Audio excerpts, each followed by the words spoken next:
भिक्षु बनने से पहले भगवान बुद्ध शाक्य कुल के राजकुमार थे। उनका नाम सिद्धार्थ रखा गया था। उनकी मां महामाया नेपाल देश के एक राज्य में कोलीय कुल की राजकुमारी थी। उनका विवाह राजा सुदोषण से हुआ था। ये दोनों कुल के लोग सिर्फ एक दूसरे के कुल में ही विवाह करते थे, क्योंकि वे राजघराने के सदस्य थे। सुदोधन के राज्य की राजधानी कपिलवस्तु नाम से जानी जाती थी। राजकुमार सिद्धार्थ के जन्म से पूर्व रानी महामाया ने एक सपना देखा था। उस सपने में उन्होंने एक सफेद हाथी देखा और उस सपने में मधुर संगीत भी था और सुंदर नृत्य घटित हो रहा था। उस सपने का अर्थ दार्शनिक विद्वानों ने सकारात्मक बताया था। दरअसल उनके सपने में देवदूत सुमेध आए थे, जो उनके द्वारा जन्म लेने के लिए अनुमति पाने के लिए विनती कर रहे थे। ऐसी मान्यता है। सपने का अर्थ जानने के बाद रानी महामाया बहुत खुश हुई थी। जब जन्म देने के समय बहुत नजदीक आ गया था, तब रानी महामाया ने रीति अनुसार राजा सुदोधन से अपने पिता के घर जाने की अनुमति चाही। राजा उन्हें रोकने की कोशिश की, क्योंकि समय काफी बीत चुका था, पर राजा उन्हें रोक न सके। रानी सब अपने पिता के घर अपने दासियों के साथ राज सुरक्षा में वन में से गुजर रही थी, तब उन्हें प्रसव वेदना शुरू हुई। वह बैसाख पूर्णिमा का दिन था। उन्होंने रुकने के लिए आदेश दिया। रानी एक पेड़ के नीचे रुकी और एक डाली अपने प्रसव वेदना के कारण एक हाथ में पकड़ ली। कुछ समय में एक सुंदर बालक का जन्म हुआ। कहा जाता है पैदा होते ही वह बालक 5 कदम अपने एक हाथ से चल पड़ा था। मानो कह रहा था कि वह इस धरती वासियों को महान उपदेश पढ़ाने आया है। उसके बाद महामाया का देहांत हो गया। ऐसा भी कहते हैं कि रानी महामाया बालक को जन्म देकर रात दिन के बाद इस दुनिया से विदा हो गई। राजा सुदोधन के लिए बड़ा ही विचित्र समय था। उन्हें समझ नहीं आ रहा था कि वे पुत्र प्राप्ति की खुशी मनाए या अपने पत्नी से बिछड़ने का शोक। तभी सभी दार्शनिक विद्वान बुलाए गए। सभी ने बालक की भविष्यवाणी सकारात्मक की। तभी एक बहुत अधिक विद्वान, जिनका नाम कौंडिन्य था, पास से गुजर रहे थे। उस विद्वान ने राजपुत्र के जन्म के बारे में सुना था। सिद्धार्थ सो रहा था, तभी उन्होंने अनुमति से राजपुत्र को देखने की इच्छा जाहिर की। राजा ने विनम्रता से उन्हें रोकने को कहा, तभी सिद्धार्थ जाग गया। यह जानकर दार्शनिक कौंडिन्य कह पड़े, वह कैसे सो सकता है, जो आखिर बुद्ध हमेशा सतर्क होते हैं। उन्होंने भविष्यवाणी की कि यह बालक या तो चक्रवर्ती सम्राट बनेगा, या जब भी इस संसार के दुखों से परिचय होगा, सारे सांसारिक सुखों का त्याग करके सनातन सत्य की खोज करके सारे मनुष्य जात को मुक्ति का मार्ग उपहार में देगा। बाद में विवश होकर शोक करने लगे, क्योंकि वे भी भविष्य में भगवान बुद्ध से मार्गदर्शन लेना चाहते थे, पर उन्हें नहीं पता था कि तब तक वह जीवित रह सकेंगे। बाद में जब बालक बुद्ध बना तो कौंडिन्य भी उनके शिष्य बने। राजा सुनकर अचंभित रह गए। वह नहीं चाहते थे कि एक राजपुत्र भिक्षु की जिंदगी जिए। उन्होंने उनका नाम सिद्धार्थ रखा। सिद्धार्थ का मतलब सारे काम परिपूर्ण होना। बाद में उन्होंने सिद्धार्थ के सगी मौसी महामाया की बहन से शादी की। सिद्धार्थ की मौसी का नाम गौतमी था। वह सिद्धार्थ का बड़ा लाड प्यार और ख्याल रखती थी। वह उनके आंखों का तारा था। रानी गौतमी को राजा सुदोधन ने अपना एक पुत्र प्राप्त हुआ। उनका नाम नंद रखा गया। सौतेला भाई होने के कारण और सिद्धार्थ को मिलते विशेष प्यार के कारण वह सिद्धार्थ से ईर्ष्या करने लगा। राजा ने बहुत लाड प्यार से सिद्धार्थ का संगोपन किया और सारे राज्यपाट सहित शस्त्र और युद्ध विद्या भी दिलाई। सिद्धार्थ बहुत निपुण होने के साथ वह तीव्र बुद्धि के कारण जल्दी सीख जाते थे। कुछ समय अकेले में मनन चिंतन करने में एकांत में रहते थे। एक बार हमेशा की तरह वह वन में पेड़ के नीचे मनन कर रहे थे। तभी आसमान में एक धनुष के बाण से घायल उड़ता हुआ पक्षी देखा। उन्होंने उसका पीछा किया और घायल पक्षी को राजगृह ले गए। उस पक्षी का शिकार उसके सौतेले भाई ने किया था। पक्षी को लेकर दोनों में झगड़ा हो गया। मामला आखिर न्याय सचिव तक जा पहुंचा। दोनों ने अपनी दलीलें पेश की। आखिर सिद्धार्थ कह पड़ा, मारने वाले से बड़ा बचाने वाला होता है, इसलिए पक्षी उसी को मिलना चाहिए। न्यायदाता नन्हे बालक की सोच समझ से अचंभित रह गए। सिद्धार्थ का समर्थन करके पक्षी सिद्धार्थ को सौंप दिया गया। राजा कुछ खास प्रभावित नहीं थे। शायद यह क्या, राजकुमार जिसको युद्ध करना होता है उसको इतना सौम्य होना चाहिए।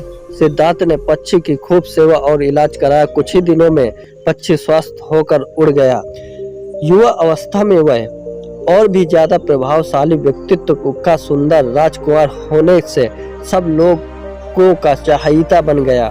राजकुमार स्वर्ण कांति के तेजस्वी और बहुत ही सुंदर मोहित करने वाले व्यक्तित्व से परिपूर्ण थे, पर ही स्वभाव के सौम्य करुणामय विनम्र और प्रेम भाव से परिपूर्ण थे। सिद्धार्थ का व्यवहार देखकर राजा शुद्धोधन हमेशा से ही सतर्क थे। उन्हें डर था कि कहीं भविष्यवाणी के अनुसार वह राजपाट का त्याग कर न दे, इसलिए उन्होंने उसे कभी दुख का एहसास न हो इसका प्रबंध किया। उन्हें कभी विलासहीन दुनिया के सिवा कुछ और पता ही न होने दिया। सिद्धार्थ का मन संसार रूपी दुनिया में लगा रहे, इसके लिए अनेक सुंदर स्त्रियों का प्रबंध किया गया, पर सिद्धार्थ का मन स्त्रियां विचलित नहीं कर पाई। सिद्धार्थ को यह सब अनिश्चय इसका एहसास होता था।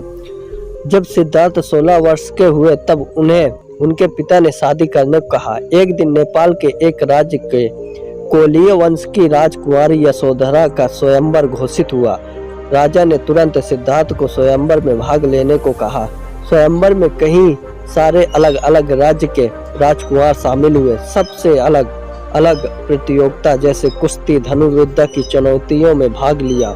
सिद्धार्थ इसमें विजयी हुए और स्वयंवर में राजकुमारी यशोधरा को अपनी पत्नी बनाने के लिए यशस्वी हुए।